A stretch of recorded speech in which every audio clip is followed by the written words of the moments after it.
What's up everybody and welcome back to the channel. For those of you guys that are new here, my name is Luigi Gonzales and I'm currently a second year medical student. I honestly don't know where to place myself right now because I just finished all of the exams for my second year, and right now we're in this time period called the dedicated time period. For those of you guys that might not be as familiar with the process of medical school, there's basically this big test that we have to take called Step 1, which is usually taken after second year, but honestly each medical school has a different timeline.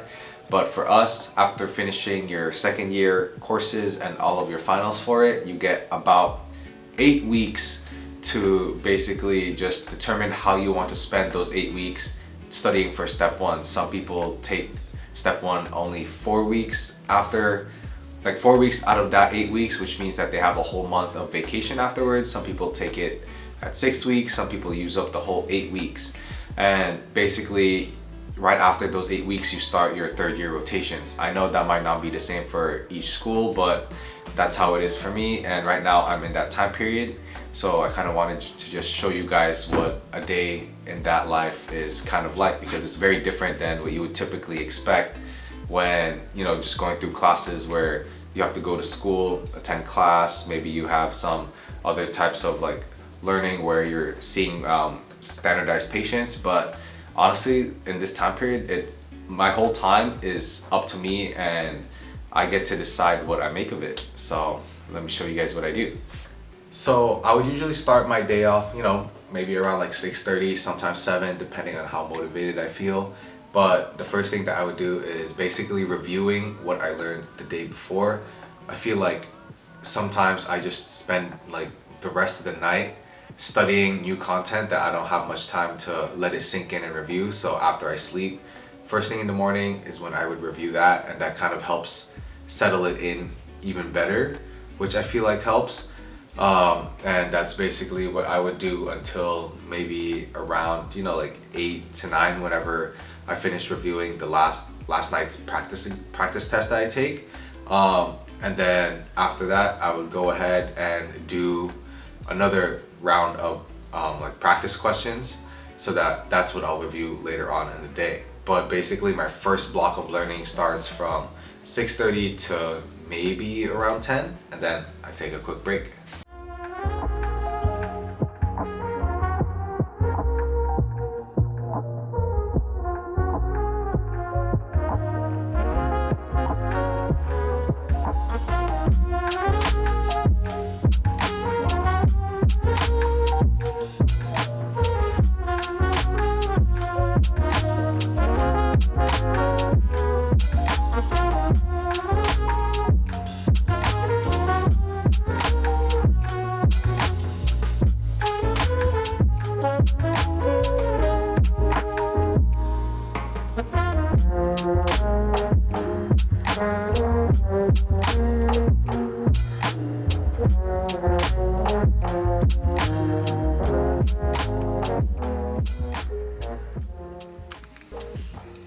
Alright y'all, so it's around 10 a.m. and honestly I'm pretty tired, but I put on my schedule like that I planned out yesterday that I was gonna go to the gym. It's raining right now. Usually I would walk to the gym. It's only like a 5-minute walk, but it's raining pretty hard, so I think I'll just go ahead and drive. Yeah, today I'm planning on hitting shoulders, and when I get back, gonna have a good lunch and back to the grind of studying. But you know, it's all fun, can't complain. So yeah, I'll see you guys after.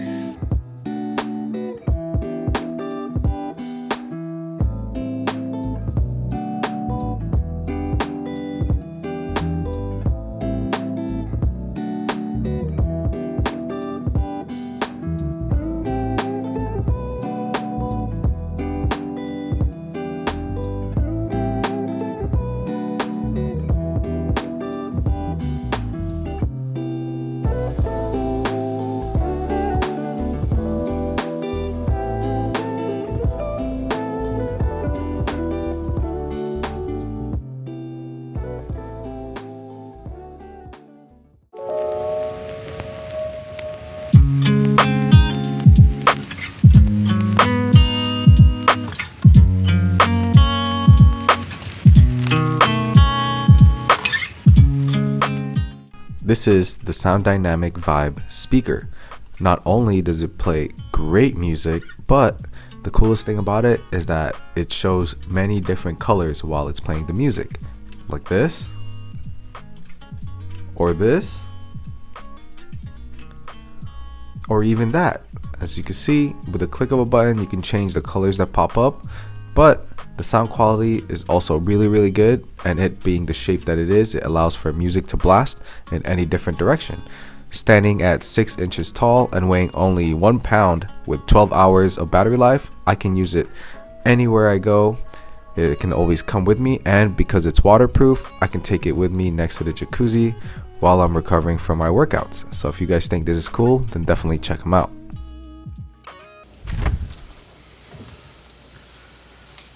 Alright y'all, so we just finished our workout. We finished our first study block of the day, and now it's time to make lunch. It's around 12:30, so I'm hoping to be done maybe around 1:30, and then basically the rest of the day is just going to be more work and maybe, you know, a couple of breaks here and there. But yeah, honestly, there's not too much going on during your dedicated time period. It's honestly pretty chill, except for like you decide how much you need to study that day.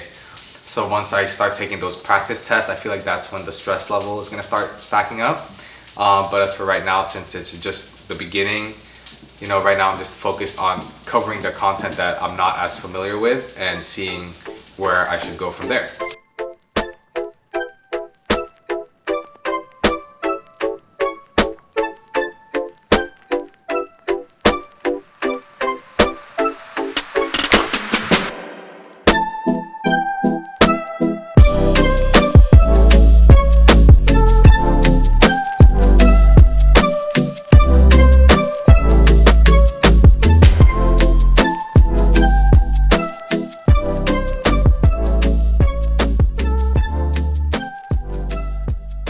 So after a pretty lengthy and pretty healthy lunch break, the next thing is to get back on the grind and, you know, hit the books again. For those of you guys that are wondering what I'm studying, right now I'm focusing on biochemistry and pharmacology. I feel like those two subjects go hand in hand because, you know, when you're learning about the different drugs and what they do, you kind of have to think back about the biochemical process that it covers. But you know, after some time, you're going to have to take a break. And for me, in the evenings, what I like to do for my break is to take my little guy, Arlo, out. If you guys don't know or haven't been following this channel for a while, Arlo's my pet dog. He's about 1 year and... How old are you now, buddy? 1 year and I think 2 months. Yeah, very cute dog. He loves going to the dog park, loves being active, loves to run around. And honestly, it's just very calming, very relaxing to just see him run around and go crazy every now and then, because our apartment is spacious, but I don't think it's as big as he would like it to be. So whenever we can take him out to the park, it's a bonus for him and definitely for us too. So yeah, that's what I like to do for my breaks. After taking Arlo out to the dog park, my girlfriend and I got some dinner, and now it's getting kind of late, around 7:30. So with that being in mind, it's time to do the last block of our studying. And honestly, whenever I say block, that just means time block, not necessarily subject block. But as you can see right here, what I'm doing is looking through my UWorld questions, the practice questions that I took, and just checking and making sure that, you know, I got the main concepts from each question, whether I got it right or wrong, because sometimes you get a question right just because you guessed. And when you get it wrong, that gives you the opportunity to look at all of the other answer choices and kind of figure out why you chose what you chose and why the other answer questions also play a role in that question stem. So overall, you just get the most out of your time by doing this, I feel. And honestly, a lot of people emphasize their percent corrects in UWorld, but for me, I feel like it should be a learning tool and not really a testing tool, just because they say that UWorld is made way harder than the actual exam. But the good thing about UWorld is that it also offers a reset. So honestly, the first go around, I would say use it as a learning tool. And if you have the time before your big exam, then definitely reset it and then start using it as a quizzing tool to see where you're at. But with that said, thank you guys so much for tuning in, and I'll catch you guys in the next video. Peace.